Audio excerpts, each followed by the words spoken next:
नमस्ते सबको। पिछले वीडियो में मैंने वादा किया था कि मैं आपको बाइबल स्टडी करने का एक तरीका बताने वाला हूं जिससे आप झूठी शिक्षाओं और लोगों के अपने मतलब के हिसाब से की गई बाइबल की व्याख्या से खुद को आज़ाद कर सकोगे। अक्सर जब दो लोग किसी बाइबल के वचन के मतलब को लेकर बहस कर रहे होते हैं तो उनमें से एक कहता है, अरे ये तो तुम्हारी अपनी व्याख्या है। इसका मतलब ये निकलता है कि सच्चाई कोई ठोस चीज़ नहीं है कि हर चीज़ की अलग अलग व्याख्या हो सकती है। अब सोचो, इसका क्या मतलब हुआ भगवान की सच्चाई सिखाने की काबिलियत को लेकर? अगर भगवान अपने बच्चों को सही और गलत में फ़र्क करना सिखा नहीं सकता तो वो किस तरह का बाप हुआ? थोड़ा सोचो इस पर। कौन चाहेगा कि तुम ये मानो कि बाइबल की हर बात बस इंसान की अपनी अपनी समझ पर टिकी है? इस तरह का शक कौन फैलाना चाहेगा कि क्या वाकई बाइबल में जो लिखा है वो सच है? यही सोच तो शैतान और उसके चेले फैलाना चाहते हैं। अब कुछ लोग पूछेंगे, तो फिर भगवान हर बात सीधी और साफ साफ क्यों नहीं लिख देता ताकि सबको समझ में आ जाए? इसका जवाब खुद यीशु ने दिया था जब उससे पूछा गया कि वो उदाहरणों में पैराबल क्यों बोलता है। उसने कहा, मैं तेरी स्तुति करता हूँ हे पिता, स्वर्ग और पृथ्वी के स्वामी, कि तूने ये बातें समझदार और बुद्धिमान लोगों से छिपा दी और बच्चों को प्रकट की। हाँ हे पिता, क्योंकि यही तुझे अच्छा लगा। मत्ती 11:25-26। हाँ, हमारे पिता ने सच्चाई को आम भाषा में बताया है, लेकिन वो ऐसा इस तरीके से करता है कि वही लोग उसे समझ पाते हैं जो वाकई उस सच्चाई के लायक होते हैं। और ये बात कितनी अनोखी और तारीफ के लायक है। बाइबल के अध्ययन में अपनी अपनी व्याख्या, पर्सनल इंटरप्रिटेशन की कोई जगह नहीं है। याद करो जो यूसुफ ने मिस्र के फिरौन से कहा था, क्या व्याख्या परमेश्वर की नहीं होती? उत्पत्ति 40:8।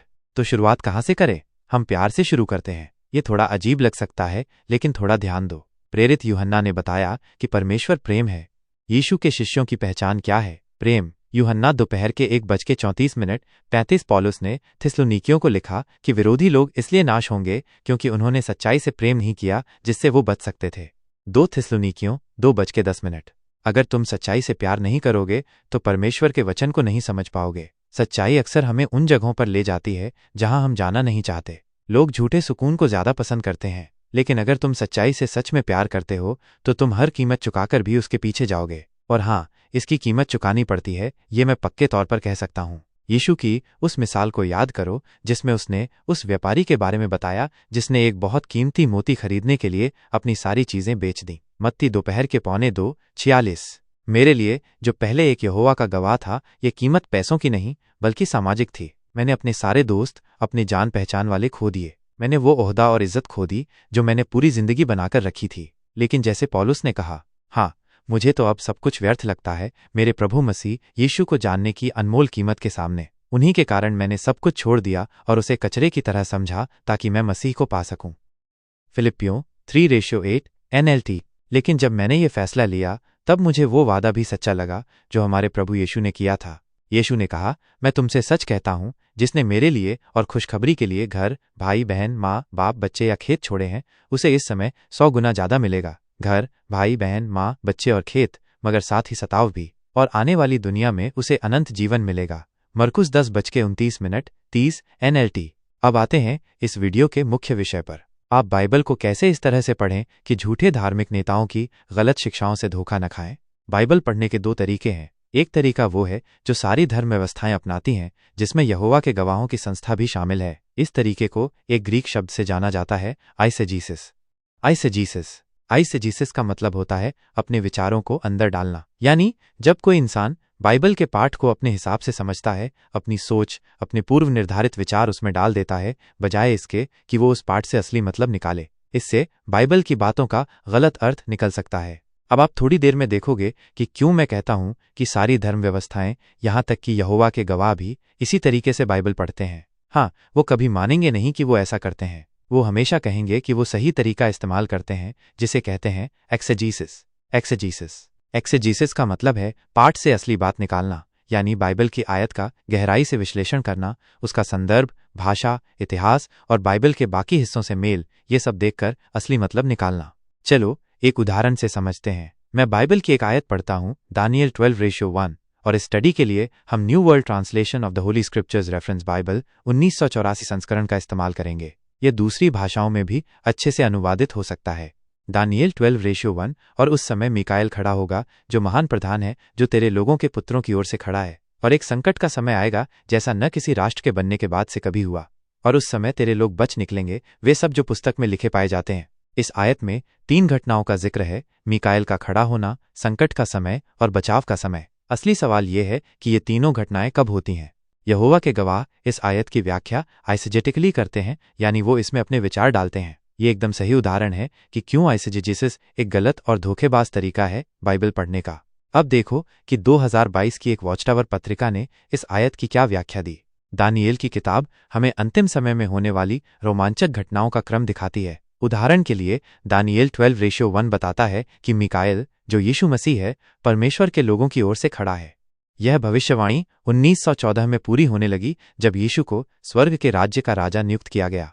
लेकिन दानियेल को यह भी बताया गया था कि यीशु संकट के समय खड़ा होगा जो पहले कभी नहीं हुआ। यह संकट महान कष्ट है जो मत्ती रात के 12:21 में बताया गया है। यीशु अंत समय में यानी हारमगिदोन के समय परमेश्वर के लोगों की रक्षा करने के लिए खड़ा होता है। प्रकाशित वाक्य की किताब इन्हें महान कष्ट से बाहर आने वाली बड़ी भीड़ कहती है। वॉच टावर 2022 सितंबर, पृष्ठ 21, अनुच्छेद 4-5। क्या आपने देखा? वहां लिखा है कि मीकाएल परमेश्वर के लोगों की ओर से खड़ा होता है। ध्यान में रखो ये बात।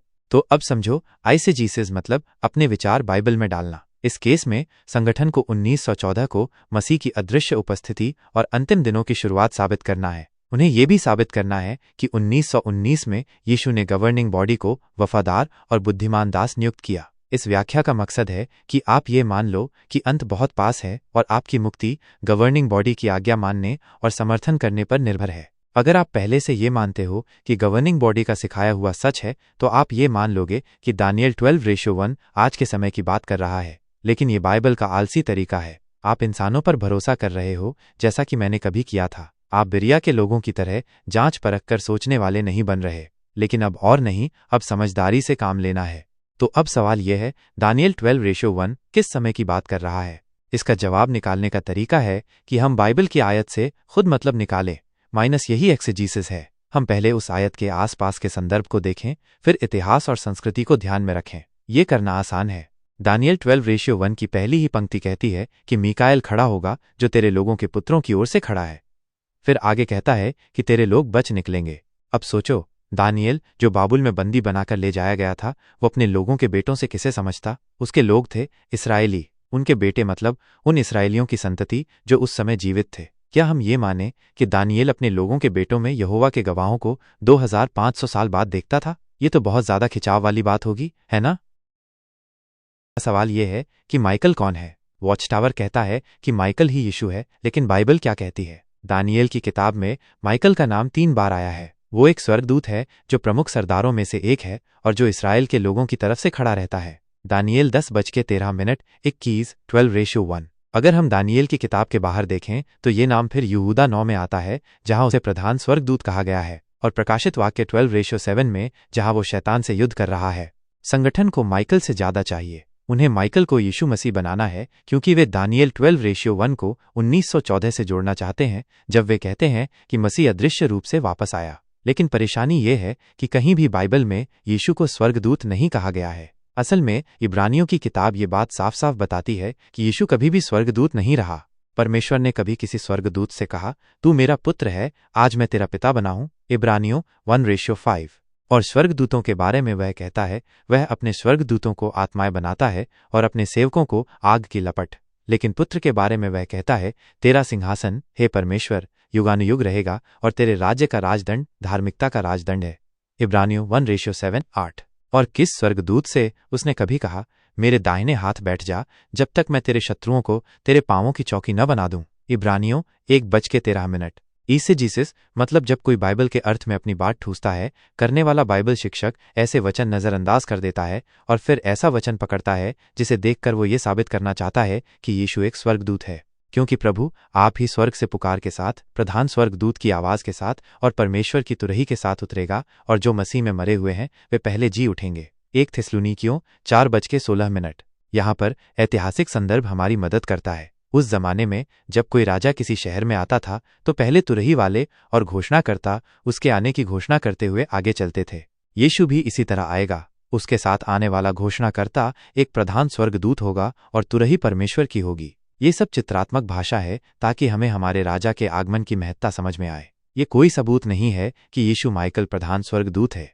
इसलिए जब हम सही तरीके से बाइबल की व्याख्या करते हैं, जिसे एक्सेगेसिस कहते हैं, तब हमें कोई मतलब खुद से गढ़ने की जरूरत नहीं होती। हम उस पद को जैसा लिखा है वैसा ही ले सकते हैं। हमें बताया गया है कि माइकल नाम का एक स्वर्गदूत है जो प्रमुख स्वर्गदूतों में से एक है, और वो दानियेल के लोगों यहूदियों की तरफ से खड़ा रहता है। दानियेल को बताया गया है कि उसके लोगों पर एक ऐसा संकट आएगा जैसा पहले कभी नहीं आया।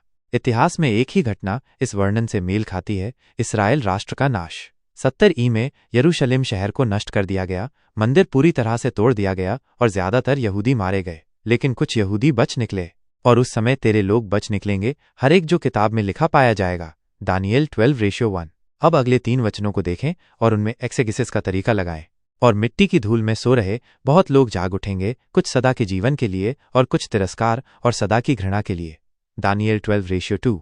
क्या यीशु ने कई लोगों को अनंत जीवन के लिए नहीं जगाया? और जो यहूदी अगुवे जिन्होंने उसे मारा, क्या वे तिरस्कार और सदा की घृणा के पात्र नहीं बने? और जो समझ रखते हैं वे आकाश के विस्तार की तरह चमकेंगे, और जो बहुतों को धार्मिकता की ओर लाते हैं वे सितारों की तरह चमकेंगे युगानुयुग तक। दानियेल 12:3। क्या पहले सदी के मसीही जो पवित्र आत्मा से अभिषिक्त थे भविष्यवाणी नहीं करते थे और चमत्कार नहीं करते थे? क्या उन्होंने बहुतों को धार्मिकता की ओर नहीं लाया? याद करें, पिन्तेकुस्त के दिन पतरस ने पवित्र आत्मा से प्रेरित होकर प्रचार किया और 3000 लोग बपतिस्मा लिए। हे दानियेल, इन बातों को गुप्त रख और इस पुस्तक को अंत समय तक बंद कर दे। बहुत लोग दौड़ धूप करेंगे और सच्चा ज्ञान बहुत बढ़ेगा। दानियेल 12:4। संगठन कहता है कि दौड़ धूप का मतलब शास्त्रों में दौड़ धूप है, लेकिन इतिहास के हिसाब से देखा जाए तो ये असली दौड़ धूप थी। उस समय सुसमाचार सारी दुनिया में फैलाया गया था। पॉल ने भी कहा, उस शुभ समाचार की आशा जिसे तुमने सुना और जो स्वर्ग के नीचे सारी सृष्टि में प्रचारित किया गया है। कुलुस्सियों 1:23। दानियेल के शब्दों का मतलब छिपा हुआ था जब तक इस्राएल राष्ट्र का अंत नहीं हुआ, जिसे पतरस ने अंतिम दिन कहा। प्रेरितों 2:17। लेकिन जब यीशु मसीह में पवित्र रहस्य प्रकट हुआ तब इन शब्दों का अर्थ स्पष्ट हो गया। क्या यीशु ने यरूशलेम के अंत की भविष्यवाणी करते वक्त दानियेल की बातों को उद्धृत नहीं किया? मत्ती रात के 12:15। लेकिन हम अभी रुके नहीं हैं। हम ये दिखाते रहेंगे कि कैसे एक्सेगिसिस से बाइबल का असली मतलब खुलकर सामने आता है, और हम झूठे शिक्षकों की गलत बातों से बच सकते हैं जो हमें अपने सिद्धांतों का गुलाम बनाना चाहते हैं।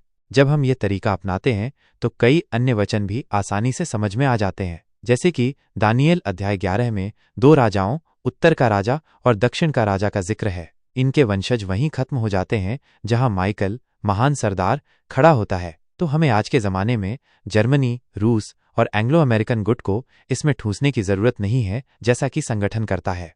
इस तरह हम ऐसी व्याख्याओं से भी बच जाते हैं जो सुनने में ही बेवकूफ़ी लगती हैं। चलिए अब दानियेल 12 के आखिरी वचनों को दोनों तरीकों से समझने की कोशिश करें, ईसेजिसिस और एक्सेगेसिस। और उस समय से जब नित्य बलिदान बंद कर दिया जाएगा और वो घिनौनी वस्तु खड़ी की जाएगी जो उजाड़ लाएगी, 1290 दिन होंगे। धन्य है वह जो आशा बनाए रखता है और 1335 दिन तक पहुंचता है। दानियेल 12:11 संगठन इसका मतलब कुछ यूं समझाता है, 1290 दिन। यह अवधि 1922 में यहोवा के गवाहों के ओहायो में सिडर पॉइंट सम्मेलन में अपने चरम पर पहुंची, जहां वह प्रसिद्ध उद्घोषणा हुई। इसलिए प्रचार करो, प्रचार करो, प्रचार करो, राजा और उसके राज्य की घोषणा करो। और इस सभा में वह भाषण भी हुआ, millions now living will never die, W65/1 प्रे 282। ओहायो की एक सभा? सच में इतनी बड़ी भविष्यवाणी का पूरा होना ओहायो की एक छोटी सभा से होता है, और वो भी उस शर्मनाक असफल भविष्यवाणी से जुड़ी हुई, millions now living will never die. हम जानते हैं कि दानियेल अध्याय 12 की पूर्ति यहूदी व्यवस्था के अंत से जुड़ी है, इसलिए इन समयों को इतिहास में देखना आसान है। वह घिनौनी वस्तु जो उजाड़ लाती है वह रोमी सेना थी जिसने यहूदिया पर चढ़ाई की। 66 ई में रोमनों ने यरूशलेम को घेरा लेकिन फिर हटा, जिससे मसीही यहूदियों को भागने का मौका मिला जो किताब में लिखे थे। बाकी यहूदी थोड़े समय की जीत पर खुश हो गए। फिर 3.5 साल बाद रोमनों ने वापसी की। अंतिम युद्ध 73 ई में मसादा में हुआ। इन समयों की महत्ता उस समय के यहूदी मसीहियों के लिए जीवन मरण का सवाल थी। हमारे पास इतना ऐतिहासिक डेटा नहीं है कि हम 1290 और 1335 दिनों को पूरी तरह समझ सकें, लेकिन आज हमारे लिए ये विषय शैक्षिक एकेडमिक है। हम एक्सेगिसिस के तरीके का इस्तेमाल करते रहेंगे और अभ्यास से इसमें निखार आएगा। लेकिन सिर्फ एक सही तरीका ही काफ़ी नहीं, हमें नम्रता भी चाहिए ताकि हम पवित्र आत्मा के मार्गदर्शन के लिए प्रार्थना कर सकें। ये समय लेता है, लेकिन लगातार अभ्यास से हम वो सब झूठ भूल सकते हैं जो हमें बचपन से सिखाए गए हैं। हम अब बच्चों की तरह भोले नहीं रहेंगे। हम हर नई शिक्षा की हवा से इधर उधर नहीं बहेंगे। जब लोग हमें चालाकी से बहकाते हैं और झूठ को ऐसा पेश करते हैं जैसे वो सच्चाई हो, तो हम उसमें नहीं फंसेंगे, बल्कि हम प्यार में सच्चाई बोलते हुए हर तरह से मसीह की तरह बढ़ते जाएंगे, जो अपने शरीर का सिर है, पवित्र जनों की मंडली। इफिसियों 4:14 NLT। और भी कई विषय हैं जिन पर चर्चा करनी है, लेकिन मैं उस विषय से शुरुआत करना चाहूंगा जिसने मुझ पर सबसे ज्यादा असर डाला जब मैंने पहली बार बाइबल को सही तरीके से पढ़ना शुरू किया। वो विषय है अन्य भेड़ें कौन हैं और उनकी आशा क्या है। चलिए यही अगला वीडियो टॉपिक बनाते हैं, ठीक है? देखने के लिए धन्यवाद।